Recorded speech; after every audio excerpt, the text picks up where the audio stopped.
How are you? I hope you are fine and happy. आपने polynomials की जो video मेरी फर्स्ट थी उसको आपने देखा होगा। उसमें मैंने आपको बताया constant, variable, term, algebraic expressions, polynomials क्या चीज होता है। इसको मैंने विथ एग्जांपल से हर टॉपिक्स को आपको समझाने की पूरी कोशिश किया, आसान से आसान तरीके से।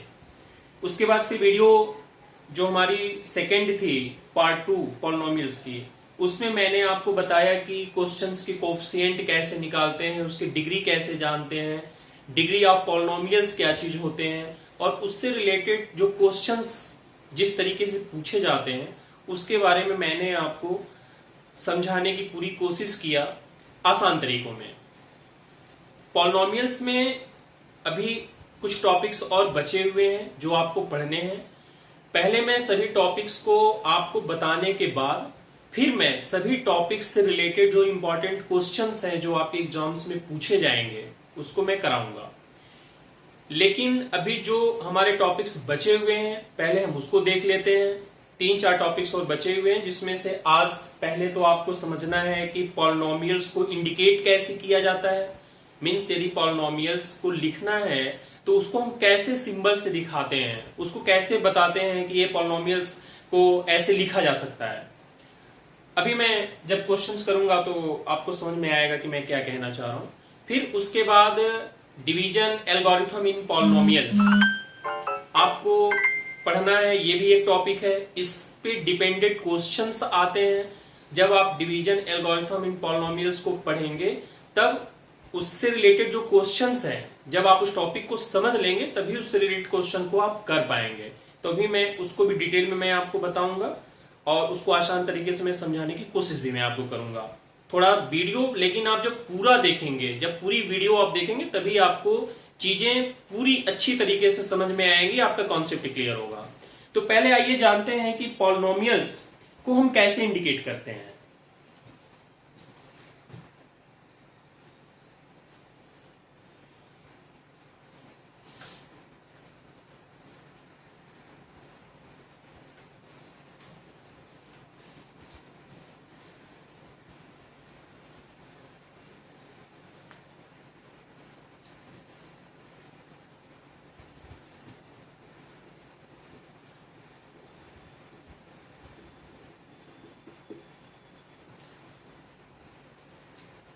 जैसे देखें आप, ये यदि मान लीजिए लिखा हुआ है x power 3 plus 2x square plus 5x plus 10, ये एक पॉलिनोमियल्स है। अब हमें यदि क्वेश्चंस में आप देखेंगे तो क्वेश्चंस जो होता है, यदि पॉलिनोमियल्स ऐसे लिखा हुआ है तो इसको ऐसे इंडिकेट किया जाता है px इक्वल टू दिस। अब आप समझे कि px लिखने का क्या मतलब होता है। p का सेंस यहां पे होता है पॉलिनोमियल से, p मतलब पॉलिनोमियल्स, और चूंकि ये पॉलिनोमियल्स जो है वो x वेरिएबल से मिलकर के बना हुआ है, इसमें x वेरिएबल यूज हुआ है x x x, तो इसलिए जो वेरिएबल यूज हुआ रहता है उसको हम ब्रैकेट में दिखा देते हैं। और चूंकि ये पॉलिनोमियल्स है तो पॉलिनोमियल्स को हम p से इंडिकेट करते हैं। लेकिन ये जरूरी नहीं है कि पॉलिनोमियल्स को केवल आप px से ही इंडिकेट करेंगे, क्योंकि नाम किसी का भी रखने के लिए हम फ्री होते हैं।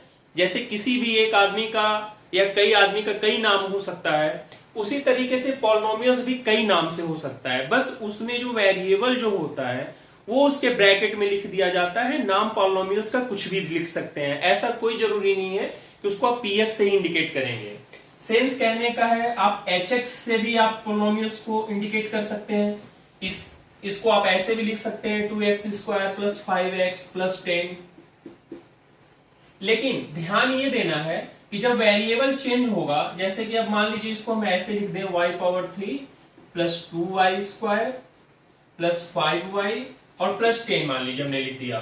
तो अब यहाँ पे जो पॉलिनोमियल्स लिखा रहेगा वो hx न लिख करके hy हो जाएगा। मीन्स ये जो वेरिएबल जब इसका चेंज होगा, जो अल्फाबेट्स जो यहाँ पे लिखे रहेंगे वही अल्फाबेट्स आपके इसमें ब्रैकेट में लिख दिए जाते हैं। तो इसी तरीके से पॉलिनोमियल्स के बहुत से नाम हो सकते हैं। gx इक्वल टू भी आप दिखा सकते हैं, आप Rx इक्वल टू भी दिखा सकते हैं। तो मतलब पॉलिनोमियल्स का कई तरह का नाम आप लिख करके या क्वेश्चंस में कई तरीके से पॉलिनोमियल्स को इंडिकेट किया जाता है। तो क्योंकि ये बताना इसलिए जरूरी था कि कभी कभी ये कंफ्यूजन होता है कि ये px इक्वल टू क्यों ऐसे लिखा है, hx इक्वल टू क्यों ऐसे लिखा है, तो उसके पीछे सेंस यही होता है। अब हम अगला टॉपिक पढ़ेंगे, डिवीजन एल्गोरिथम इन पॉलिनोमियल्स। आइए देखते हैं division algorithm in polynomials. Division algorithm in polynomials, इसको समझें कि इसका क्या मतलब होता है। Let px and gx be two given polynomials. इस थ्योरम में ये कहा जा रहा है कि मान लीजिए कि दो पॉलिनोमियल्स हैं, एक px है और एक gx है। इसकी वैल्यू दिया नहीं हुआ है, अभी मैं एग्जांपल में इसकी वैल्यू मैं लेट करके मान करके मैं आपको इसको समझाऊंगा। पहले आप इसके स्टेटमेंट को देखें कि स्टेटमेंट इसका क्या कहता है कि लेट px एंड gx, मतलब px एंड gx दो पॉलिनोमियल्स हैं, be two given polynomials and degree of px, दो पॉलिनोमियल्स हैं और px की जो डिग्री है वो ग्रेटर देन और इक्वल वो gx के डिग्री से। डिग्री क्या चीज होता है, जो पॉलिनोमियल्स के जो पावर होंगे, जो इसकी डिग्री होगी, डिग्री कैसे निकाला जाता है मैंने आपको बताया था। तो px की जो डिग्री होगी, पॉलिनोमियल्स की वैल्यू जो होगी px की, उसकी जो डिग्री होगी वो gx के डिग्री से या तो बड़ा होगा या तो उसके बराबर होगा, ग्रेटर देन और इक्वल। ये ग्रेटर देन और इक्वल का ये सिंबल है। तो px की जो डिग्री होगी वो gx के डिग्री से बड़ी होगी या तो उसके इक्वल होगी। तो क्या होगा फिर, on dividing px by gx, और px को जब हम gx से डिवाइड करेंगे तो हम मान लेंगे कि कोशेंट qx आएगा और रिमाइंडर rx आएगा। तो हम लिख सकते हैं देन वी हैव ये px equal to gx into qx plus rx। समझे इस चीज को। डिवीजन एल्गोरिथम इन पॉलिनोमियल्स ये कहता है कि यदि दो पॉलिनोमियल्स है और इसमें एक पॉलिनोमियल्स px है, दूसरा पॉलिनोमियल्स gx है, तो px को जब gx से डिवाइड किया जाएगा तो हमारा यही वैल्यू प्राप्त होता है, या हम इसको ऐसे लिख सकते हैं। ये थ्योरम बोल रहा है कि हम उसको ऐसे लिख सकते हैं, यदि दो पॉलिनोमियल्स होगा और px और gx, और px में जब gx को डिवाइड किया जाएगा और डिग्री जो होगी वो gx की छोटी हो इक्वल होगी या छोटी होगी px से, मतलब ये px ग्रेटर देन है ना, px की डिग्री ग्रेटर देन होगी तो gx की डिग्री छोटी होगी। तो जब इसकी डिग्री छोटी होगी तो हम उसको ऐसे लिख सकते हैं। इसको विथ एग्जांपल हम समझते हैं कि इसका क्या मतलब हुआ। जैसे देखें, आप डिवीजन जो करते हैं, आप छोटे क्लास से ही आपको डिवीजन पढ़ाया जाता है, न्यूमेरिक क्वेश्चंस के आप डिवीजन पढ़ते आ रहे हैं। होता क्या है, हम जिसमें डिवाइड करते हैं उसको डिवाइडेंड बोलते हैं, डिवाइडेंड बोला जाता है ये, ठीक। और जिससे हम डिवाइड करते हैं उसको डिवाइजर बोलते हैं, और जो हमारा इधर आता है इस साइड में उसको कोशेंट बोलते हैं, उसको हम कोशेंट बोलते हैं, और जो नीचे हमारा आता है उसको हम रिमाइंडर बोलते हैं।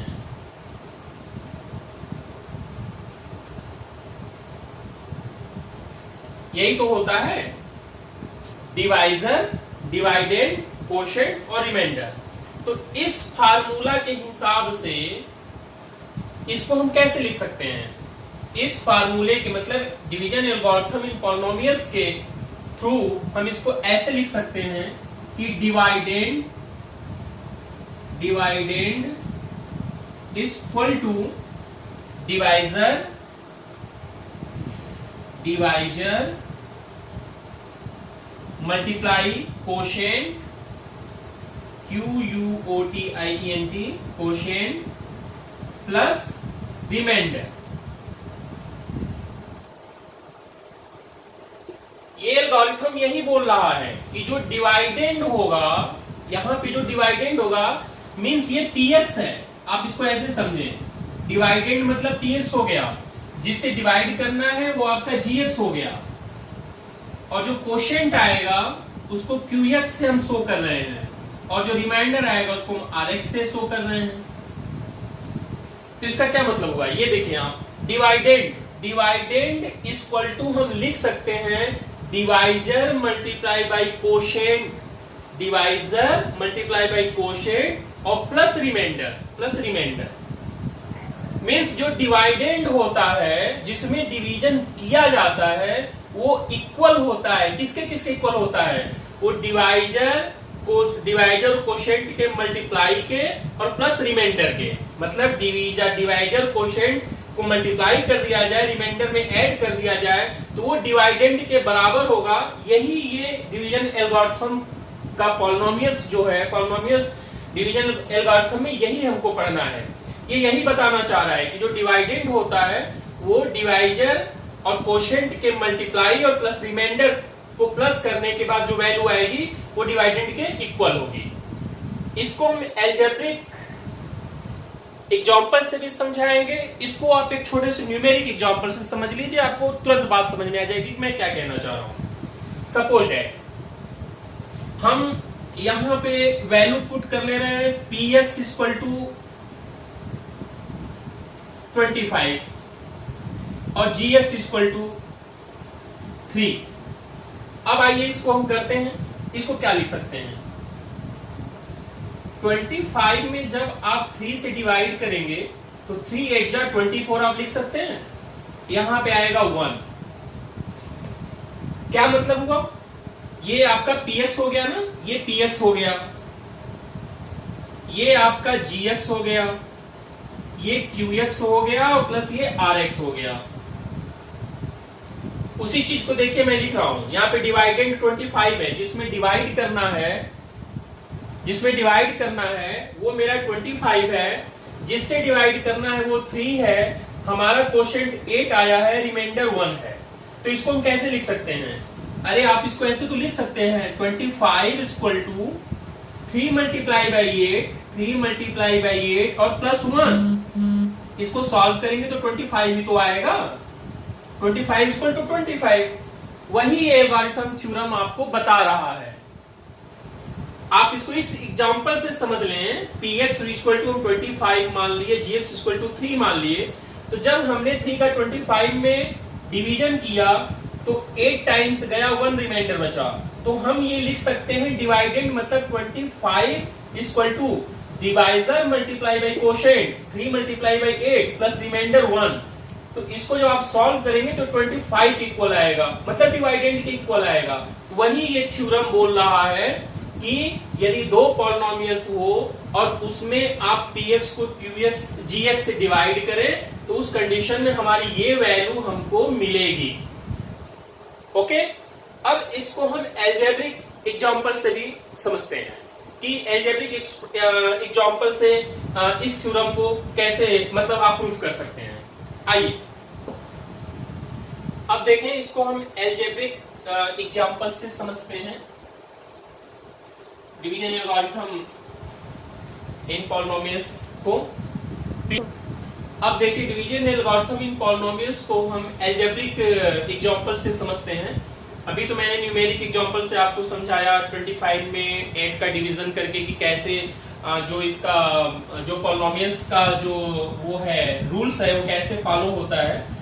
तो जैसे कि डिवीजन एल्गोरिथम क्या बोलता है, ये px इक्वल टू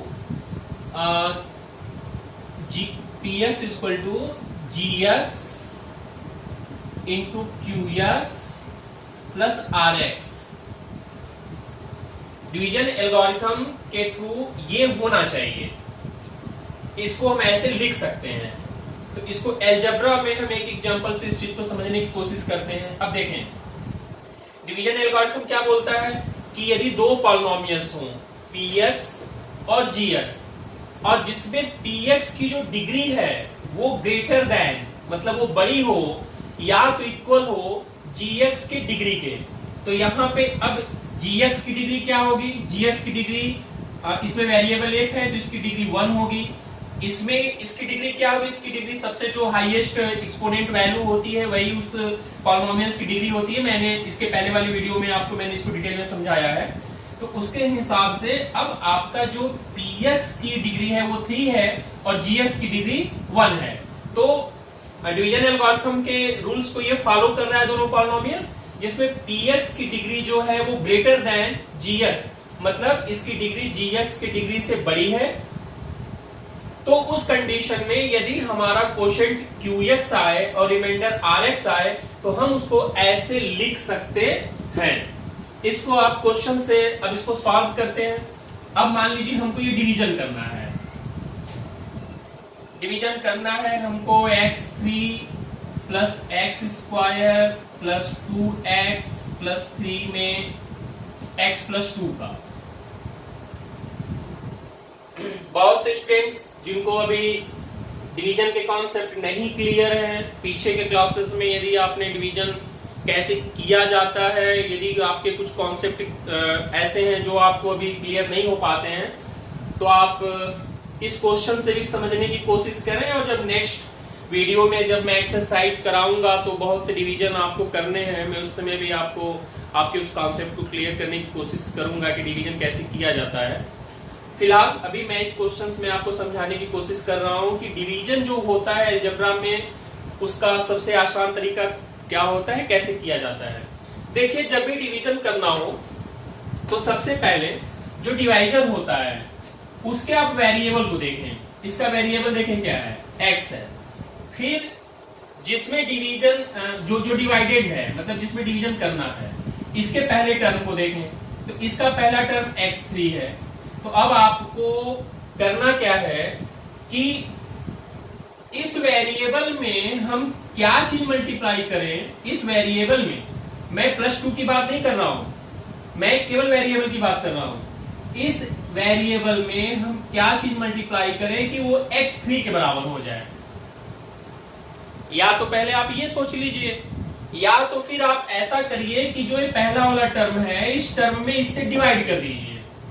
मीन्स ऐसे x3 को जब आप x से डिवाइड करेंगे तो इसकी वैल्यू आ जाएगी x2। इसको आप डिटेल में आप समझ लीजिए ये होता क्या है। x3 इतना तो आपको पता ही है। x3 मतलब क्या हुआ, x3 मतलब x multiply by x multiply by x, मतलब 3 टाइम्स x को मल्टीप्लाई किया गया है। और x जब आप इसका डिवीजन करेंगे तो x से x कट जाएगा तो इसकी वैल्यू x स्क्वायर आएगी।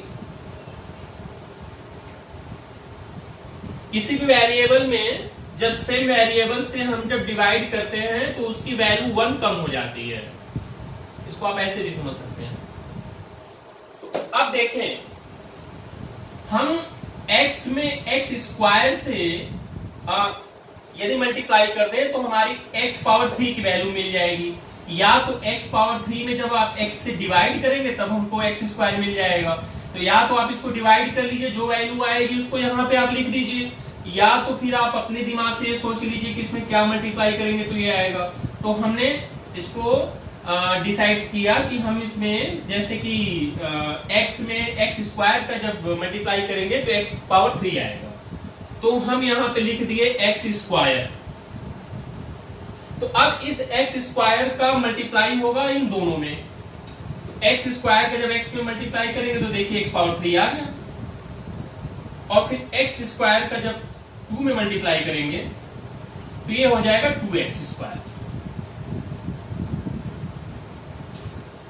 अब डिवीजन में किया क्या जाता है, माइनस करना होता है। तो हमेशा अलजेब्रा में माइनस जब किया जाता है तो जो नीचे के टर्म हैं उनके जो साइन होते हैं उसके अपोजिट साइन को उसके नीचे लिखा जाता है।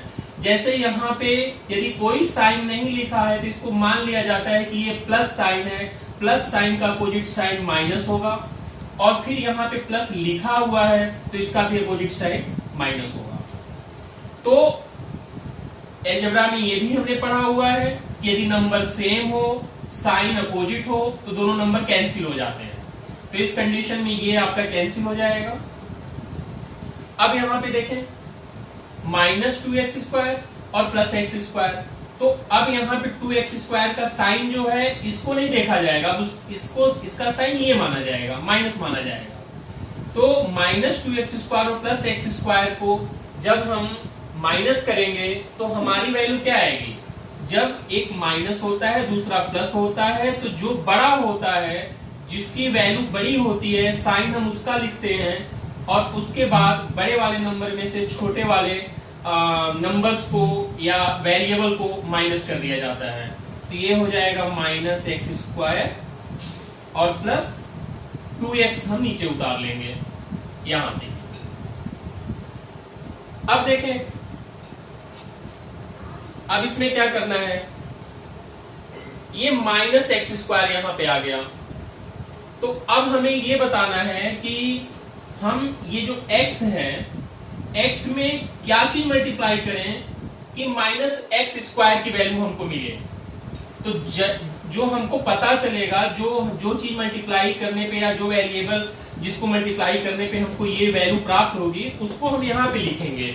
तो इसका सबसे आसान तरीका है कि इसको आप डिवाइड कर लीजिए, इसको साइन के साथ आप लिखेंगे, साइन के साथ माइनस x² और फिर यहाँ के वेरिएबल को इसमें आप डिवाइड कर दीजिए, ये माइनस x। ओके, तो यहां पे हम लिख देंगे माइनस x। ये माइनस x आएगा, मतलब माइनस x यहां पे हम लिखेंगे और जब इसका मल्टीप्लाई इसमें करेंगे तो इतनी वैल्यू आएगी।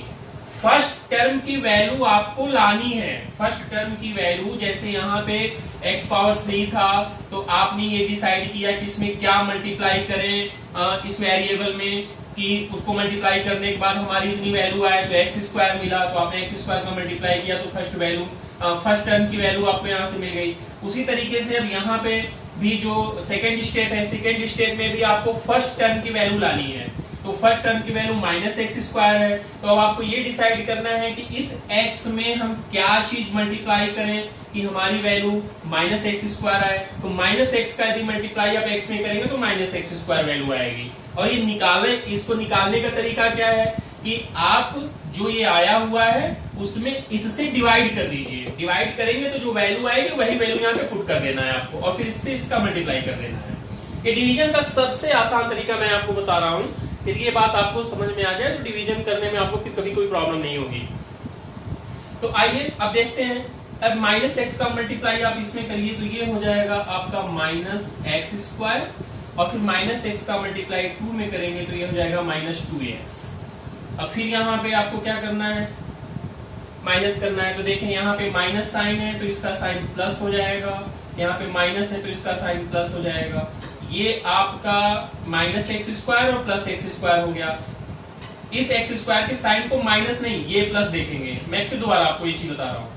तो फिर अब ये आपका इससे कैंसिल हो जाएगा और प्लस 2x और प्लस 2x मिल करके ये हो जाएगा 4x प्लस 3। ये 3 हमने ऊपर से नीचे कर दिया। अब देखें, अब 4x लाना है हमको, इस x में क्या चीज मल्टीप्लाई करें कि 4x आएगा। तो वैसे तो 4 मल्टीप्लाई करने पे आ जाएगा, फिर भी आप यदि चाहते हैं तो उसका बड़ा सिंपल बस 4x लिख दीजिए और x का डिवाइड कर दीजिए, x कर क्या 4। तो यहाँ पे एक चीज और ध्यान देना है कि जब भी आप ये डिवाइड करेंगे ये जानने के लिए कि यहाँ पे हम क्या लिखें कि इसके इक्वल टू आ जाएगा उसमें मल्टीप्लाई करने पे, तो उसको साइन के साथ लिखें। जो साइन है टर्म का उसके साइन के साथ लिखेंगे तब आपको ये भी पता चलेगा कि इसके साथ साइन हमको क्या लिखना है। तो ये जैसे यहाँ पे कोई साइन नहीं लिखा है तो इसको हम प्लस साइन मानेंगे, तो ये आपका प्लस 4x हो जाएगा। तो जब x कैंसिल करेंगे तो यहाँ पे प्लस 4 बचेगा, तो यहाँ पे हम प्लस 4 लिखेंगे ऐसे। अब फिर इस प्लस 4 का आप मल्टीप्लाई उसमें करें, देखिए कितना आ रहा है। तो प्लस 4 का मल्टीप्लाई करेंगे तो ये हो जाएगा 4x और प्लस 8। इसको आप ऐड करेंगे तो ये माइनस, ये माइनस, ये कैंसिल हो गया, सेम नंबर्स है और फिर -8 है, 5 है, तो जो नंबर बड़ा होता है उसके साइन को लिखते हैं माइनस, और फिर बड़े वाले नंबर से छोटे नंबर को माइनस कर देते हैं, तो ये आ गया -5। ये इसका रिमाइंडर हो गया, और ये इसका कोशेंट हो गया। अब इसको हम लिख लेते हैं। पहले डिवीजन कैसे किया जाता है मैंने इसको बताया। px की वैल्यू फाइंड हो गई, gx की वैल्यू फाइंड हो गई।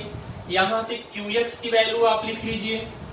qx की वैल्यू आपकी क्या आ गई, ये है qx की value, x square minus x plus 4, और rx की वैल्यू क्या आ गई, rx की वैल्यू -5 आ गई। अब ये जो मैंने डिवीजन किया इसको हम मिटा दे रहे हैं। ये आपको समझ में आ गया होगा डिवीजन कैसे किया जाता है।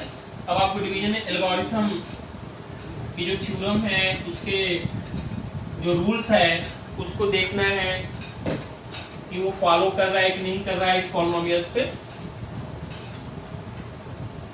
अब देखें यहाँ पे पहले हम डिवीजन एल्गोरिथम के जो रूल्स हैं पहले उसको लिख लेते हैं। px इक्वल टू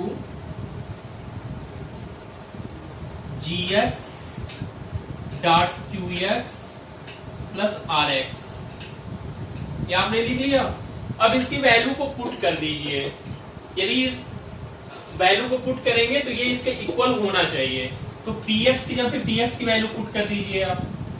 px की वैल्यू आपकी क्या है, x power 3 plus x square plus 2x plus 3 equal to gx की वैल्यू क्या है, x प्लस 2,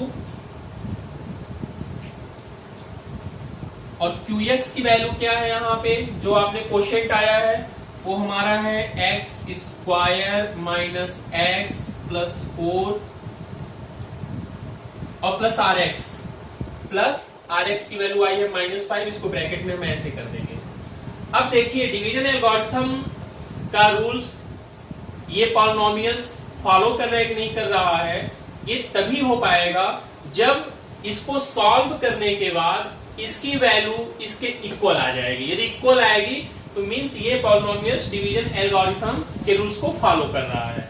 तो क्वेश्चंस ऐसे ही आते हैं, पॉलिनोमियल्स आपको दे दिया जाता है, उसमें बताना होता है कि ये डिवीजन एल्गोरिथम को फॉलो कर रहा है कि नहीं कर रहा है। तो आइए इसको फिर सॉल्व करते हैं। अब सॉल्व करने के लिए पहले आपको करना क्या होगा कि इसमें इसका मल्टीप्लाई करना होगा। अब यहाँ पे आप मल्टीप्लाई भी सीख लीजिए। मल्टीप्लाई यदि करने में आपको कोई दिक्कत हो रही हो तो यहाँ पे मल्टीप्लाई भी मैं बता दे रहा हूं आपको। x square minus x plus 4 में हमें मल्टीप्लाई करना है x प्लस 2 का। न्यूमेरिक क्वेश्चंस में हमेशा मल्टीप्लाई जो होता है हमारा राइट साइड से शुरू होता है। अलजेब्रा में हमारा जो मल्टीप्लाई होता है वो आपका लेफ्ट साइड से शुरू होता है। मल्टीप्लाई करेंगे x का x स्क्वायर में, ये हो जाएगा x पावर 3। फिर आप x का मल्टीप्लाई करेंगे माइनस x में, तो ये हो जाएगा माइनस एक्स स्क्वायर। और फिर x का 4 में मल्टीप्लाई करेंगे तो ये हो जाएगा प्लस 4x। फिर 2 का मल्टीप्लाई करेंगे आप x स्क्वायर में, तो ये हो जाएगा 2x स्क्वायर। तो जो 2x स्क्वायर वाला टर्म जहां होगा उसी के नीचे हम इसको लिखेंगे। तो प्लस 2 और प्लस x में मल्टीप्लाई करेंगे तो प्लस 2x स्क्वायर, तो इसको हम लिखेंगे plus 2x square. x square का टर्म यहाँ पे है तो इसी के नीचे इसको लिखा जाएगा। फिर हम 2 का मल्टीप्लाई बाय माइनस x में करेंगे तो ये आएगा माइनस 2x। तो माइनस 2x को 4x वाले टर्म के नीचे लिखेंगे। सेम जो कोएफिशिएंट की वैल्यू है हमारी, मींस वेरिएबल की जो सेम वैल्यू है उसी के नीचे उसको हमको लिखना है। तो फिर हम प्लस 2 का मल्टीप्लाई जब माइनस एक्स में करेंगे तो ये हो जाएगा आपका माइनस 2x। और फिर प्लस 2 का मल्टीप्लाई में प्लस 4 में करेंगे तो प्लस 8 लिख दिया जाएगा, क्योंकि यहाँ पे ऑलरेडी पहले कोई 8 नहीं है। अब इसको आप सॉल्व करें। जैसा कि आप जानते हैं कि मल्टीप्लाई में हम ऐड करते हैं, तो ऐड करने में हमें साइन चेंज करने की आवश्यकता नहीं होती है। हम जब माइनस करते हैं तब हम, जैसे डिवीजन में हम जब माइनस करते हैं ऊपर वाले टर्म से नीचे वाले टर्म को, तो उसमें हमको साइन चेंज करने की आवश्यकता होती है, लेकिन मल्टीप्लाई में हमें साइन चेंज करने की आवश्यकता नहीं होती क्योंकि इसमें ये प्लस किया जाता है। ओके, किया जाता है ना। तो अब आप इसको प्लस करेंगे तो ये हो जाएगा x पावर 3। अब देखें यहाँ पे plus 2x square minus x square है, तो हमेशा एक चीज जान लीजिए, जब साइन अपोजिट रहेगा, प्लस माइनस रहेगा, तो अलजेब्रा में जब प्लस माइनस होता है तो हमेशा छोटे वाले जो टर्म्स हैं उसको बड़े वाले टर्म से माइनस किया जाएगा। ये क्लियर कर लें आप, प्लस माइनस है तो वो हमेशा माइनस होगा, और साइन जो है कि बड़े वाले जो कि टर्म का लिखा जाएगा। जैसे प्लस 2x स्क्वायर बड़ा टर्म है, माइनस एक्स स्क्वायर छोटा टर्म है, तो यहाँ पे ये प्लस हो जाएगा, और 2x स्क्वायर में से माइनस एक्स स्क्वायर को आप माइनस करेंगे तो ये हो जाएगा एक्स स्क्वायर। अब यहाँ पे आपको ऐड करना है, तो यहाँ पे भी देखिए प्लस माइनस है। अब प्लस माइनस में ये बड़ा वाला प्लस है, प्लस 4x है, ये माइनस 2x है, मतलब ये माइनस जो है उसका टर्म छोटा है, 2x है, तो फिर अब इसको माइनस कर देंगे तो यहाँ पे हो जाएगा 2x प्लस 8। ये मल्टीप्लाई करने के बाद हमारी वैल्यू आ गई। ये जब हमने इन दोनों को मल्टीप्लाई किया तो हमारी वैल्यू क्या मिली हमको, आप इसको लिख लें, x power 3 plus x square plus 2x plus 8। ये मल्टीप्लाई करने के बाद हमारी ये वैल्यू मिली हमको, इसको जब मैंने मल्टीप्लाई किया तो ये, अब फिर इसको सॉल्व कर लीजिए, प्लस माइनस मल्टीप्लाई होगा माइनस हो जाएगा, यहाँ पे ये -5 हो जाएगा।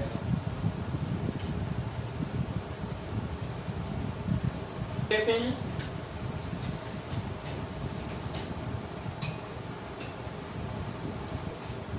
अब इसको आप सॉल्व करें तो ये हो जाएगा x power 3 plus x square plus 2x plus 3। यहां पे क्या है, x power 3 x square plus 2x plus 3 x 3 x square plus 2, ये क्या हो गया, LHS left hand side right hand side के इक्वल हो गया। यही तो आपको इस डिवीजन एल्गोरिथम में बताना है, इसका लेफ्ट हैंड साइड मतलब डिवाइडेंड जो होगा वो इक्वल होगा उसके डिवाइजर के मल्टीप्लाई बाय कोशेंट और प्लस रिमाइंडर के। ये देखिए आपके अलजेब्रा के एग्जांपल से भी इस डिवीजन एल्गोरिथम के रूल्स को यहाँ पे मैंने प्रूफ करके आपको बताया। तो ये आपने पढ़ा डिवीजन एल्गोरिथम इन पॉलिनोमियल्स। अब उसका रूल्स कैसे फॉलो जो है कि किया जाता है, इसमें एक चीज आप और समझें, डिवीजन एल्गोरिथम इन पॉलिनोमियल्स में जो हमको रूल्स इसका मिला कि px जो होता है मींस डिवाइडेंड जो होता है वो इक्वल होता है डिवाइजर के मल्टीप्लाई बाय कोसेंट के और प्लस रिमाइंडर के। तो ये तो आपका डिवीजन एल्गोरिथम ये बोलता है कि ऐसे होता है कि डिवाइडेड इक्वल होता है divisor multiply by quotient plus remainder के। इसमें क्वेश्चंस और पूछे जाते हैं कि वेरीफाई, आगे आप जब क्वेश्चंस बढ़ेंगे एक्सरसाइज में आपको कुछ क्वेश्चंस ऐसे मिलेंगे, उसको मैं अभी इसलिए क्लियर कर देना चाह रहा हूं कि यदि आप इसको समझ लेंगे तो आगे आपको क्वेश्चंस करने में बहुत आसानी रहेगी। उसमें ऐसे क्वेश्चंस पूछता है कि डिफाइन या वेरीफाई द वैल्यू px जो है वो gx का मल्टीपल है या उसका फैक्टर है। तो पहले आप समझे कि ये मल्टीपल और फैक्टर का मतलब क्या हुआ। जैसे ये यहां पे 20 लिखा हुआ है, या इसको आप ऐसे समझे 4 मल्टीप्लाई बाई 5 इक्वल टू 20। तो हम ये बोलेंगे कि ये 20 जो है वो फैक्टर है किसका, 4 का भी और 5 का भी, या 20 मल्टीपल है 4 का भी और 5 का भी। मींस जिस नंबर में हम इसको डिवाइड करने पे एग्जैक्टली डिवाइड हो जाए तो जो उसकी वैल्यू जो आएगी, जो उसकी रिजल्ट वैल्यू आएगी, वो इन दोनों नंबरों का मल्टीपल बोला जाएगा या इन दोनों नंबरों का इसको फैक्टर बोला जाएगा 20 को। फिर से समझे मैं क्या कह रहा हूं कि क्वेश्चंस ये ऐसे आता है कि आप वेरीफाई कीजिए कि px जो है वो gx का मल्टीपल है या उसका फैक्टर है।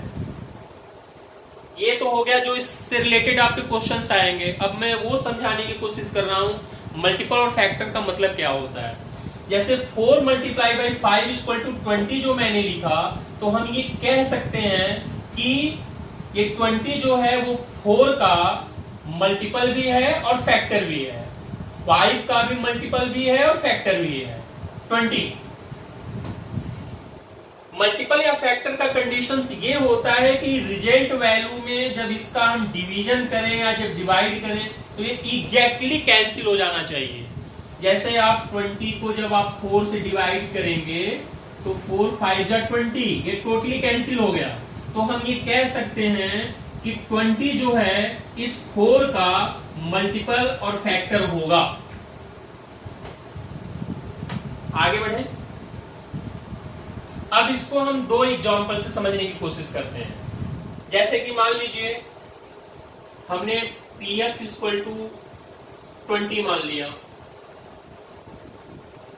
या यहां पे आप डायरेक्ट वैल्यू पुट करिए। जैसे हमने 20 मेरा डिवाइडेंड हो गया, 4 डिवाइजर हो गया, हमारा क्वोशिएंट 5 आएगा, रिमाइंडर हमारा 0 आएगा। इस वैल्यू को यहां पे पुट करते हैं। 20 equal to means px equal to 20 मैंने यहां पे मान लिया है, gx यहां पे 4 हो गया, qx हमारा 5 हुआ और प्लस रिमाइंडर हमारा 0 हो गया। तो इस कंडीशन में ये हमारा हो जाएगा 20 इक्वल टू 20। आप समझे बात को हमारे, हम क्या कहना चाह रहे हैं कि जो दिया हुआ, तो जब हमें क्वेश्चंस में ये दिया रहेगा कि हमारा gx जो है, मतलब हमारा px जो है वो gx का मल्टीपल है या फैक्टर है कि नहीं है, तो ये उसी कंडीशन में संभव होगा जब हमारी rx की वैल्यू 0 होगी। तो इस कंडीशन में यदि पूछता है कि px जो है वो gx का मल्टीपल और फैक्टर होगा कि नहीं होगा, तो वो उसी कंडीशन में होगा जब हमारी रिमाइंडर की वैल्यू 0 होगी। आप उसको इस न्यूमेरिक एग्जांपल से समझने की कोशिश करें कि जब रिमाइंडर हमारा 0 होगा तो उसी कंडीशन में ये gx जो है या 20 जो है वो gx का मल्टीपल या फैक्टर होगा। यदि यहां पे रिमाइंडर में यदि वैल्यू आएगी तो उस कंडीशन में हमारा px जो है वो हमारे gx का मल्टीपल या फैक्टर नहीं होगा। इसको दूसरे एग्जांपल से आप समझें। यदि आपने मान लीजिए 25 को आपने 3 से डिवाइड किया, 3 8 जा 24, 1 आया यहाँ पे, मींस ये एग्जांपल फर्स्ट हो गया। ये वो कंडीशन है जिस कंडीशन में फैक्टर या मल्टीपल होगा जब रिमाइंडर की वैल्यू 0 होगी, और रिमाइंडर की वैल्यू 0 ना होने पे क्या होगा आप इसको देखिए। इसको आप क्या लिख सकते हैं, डिवाइडेंड की वैल्यू यहाँ पे 25 है, डिवाइजर की वैल्यू 3 है, क्वोशिएंट की वैल्यू 8 है और प्लस रिमाइंडर की वैल्यू 1 है। अब आप हमें ये बताएं कि क्या ये 3 को 25 में डिवाइड करने के बाद एग्जैक्टली डिवाइड होगा? नहीं होगा। 3 8 जा 24, 1 रिमाइंडर बचेगा। तो जब ये इसको डिवाइड करने के बाद जब ये एग्जैक्टली डिवाइड नहीं होगा तो ये जो है आपका px, इस केस में जब रिमाइंडर आपका बचा रहेगा, जब रिमाइंडर आपका आएगा, तो उस कंडीशन में कभी भी आपका gx जो है, मतलब px जो है उस gx का मल्टीपल या फैक्टर नहीं होगा। मल्टीपल या फैक्टर px तभी होगा gx का जब उसके rx की वैल्यू 0 आएगी। हम यही कहना चाह रहे हैं, इसको मैं न्यूमेरिक क्वेश्चंस में यही समझाने की कोशिश कर रहा हूं। 25 में जब आप 3 का डिवाइड करें तो 3 मल्टीप्लाई बाई 8 प्लस 1, ये डिवीजन एल्गोरिथम के रूल्स को फॉलो कर रहा है। यहाँ पे 25 इक्वल टू 25 ही आएगा। लेकिन ये जो है यहाँ पे px, यदि हम इसकी वैल्यू px मान लें और यहाँ पे इसकी वैल्यू हम gx मान लें, तो जब रिमाइंडर हमारा यहाँ पे बचेगा तो px जो है कभी भी मल्टीपल या फैक्टर नहीं होगा gx का। क्यों? क्योंकि px को मल्टीपल या फैक्टर्स gx का होने के लिए ये जरूरी है कि px जो है gx से एग्जैक्टली डिवाइड हो जाए और रिमाइंडर 0 हो। जब एग्जैक्टली डिवाइड होगा, रिमाइंडर 0 होगा, तभी जो है ये हमारा px gx का मल्टीपल या फैक्टर होगा, जो इस वाले एग्जांपल से प्रूफ हो रहा है। तो इस तरीके से मैंने आपको डिवीजन एल्गोरिथम से रिलेटेड सभी चीजों को डिटेल में मैंने बताया। इसमें डिवीजन एल्गोरिथम से रिलेटेड 2-3 टाइप के क्वेश्चंस पूछे जाते हैं, जिसमें आपका ये भी एक था कि verify the px is the factor of or multiple of gx, और उसके बाद डिविजन्स दे दिए जाते हैं। उसमें कहा जाता है कि आप इसको वेरीफाई करिए कि ये डिवीजन एल्गोरिथम रूल्स को फॉलो कर रहा है, जो कि हम आगे आने वाले एक्सरसाइज में मतलब जो मैं नेक्स्ट वीडियो बनाऊंगा उसमें मैं आपको डिटेल से फिर इस रूल्स को जहां जरूरत पड़ेगा मैं इसको एग्जांपल्स दे करके इसको यूज करके मैं आपको क्वेश्चंस को समझाने की कोशिश करूंगा। अब इस तरीके से स्टूडेंट्स, अब हमें नेक्स्ट वीडियो में जो पढ़ना है वो find the value of polynomials, और फिर उसके बाद जीरो पॉलिनोमियल्स क्या होता है, फिर आपका एक रिमाइंडर थ्योरम बचा हुआ है। ये 3 टॉपिक्स पढ़ने के बाद हमारा पॉलिनोमियल्स से रिलेटेड सभी टॉपिक्स खत्म हो जाएंगे। फिर हम केवल जो आने वाले जो भी वीडियो होंगे उसमें हम एक्सरसाइज के इंपॉर्टेंट क्वेश्चंस को करेंगे। तब तक के लिए बाय।